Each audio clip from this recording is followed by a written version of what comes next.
После того, как Джеймс уехал, дом под Берлином опустел. Эмма стояла у окна, глядя, как его старая Ауди исчезает за поворотом.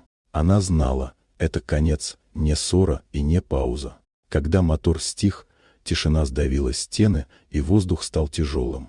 На кухне она машинально убрала посуду, но все вокруг напоминало о нем: чашка, рубашка, запах одеколона. Она опустилась на стул, не в силах заплакать.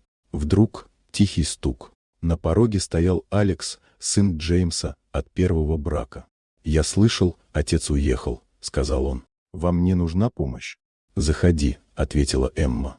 Они ели молча. Потом она тихо произнесла: «Он не вернется». «Вы не должны быть одна», — сказал Алекс. Эти слова согрели.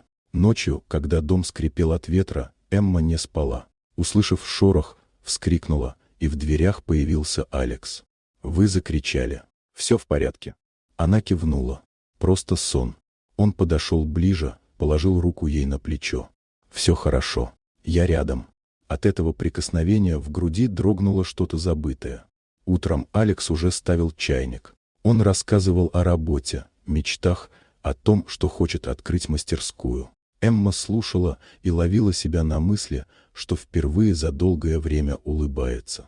Он стал приходить каждый день, то помочь в саду, то просто посидеть. Дом оживал, запах кофе, смех, следы его рук. Однажды он принес букет полевых цветов. «Это вам, просто так». Эмма не смогла сдержать улыбку. Позже, за чаем, он сказал: «Вы не такая, как говорил отец. Он считал вас холодной, но вы просто одинокая». Она отвела взгляд. «Может быть. Тогда дайте мне растопить лед», — шепнул он. Он коснулся ее щеки, и время остановилось. В ту ночь они были вместе. Утром Алекс тихо сказал: «Простите». «Не за что. Это жизнь», — ответила Эмма. Через несколько дней пришло письмо от Джеймса. «Я подал на развод. Нашел другую. Не держи зла». Эмма сожгла письмо. Когда вечером Алекс пришел, она сказала: «Теперь все кончено». «Что теперь?» «Живем». Весной они посадили во дворе яблоню. Соседи шептались, но Эмма не обращала внимания. Впервые за годы она чувствовала себя живой.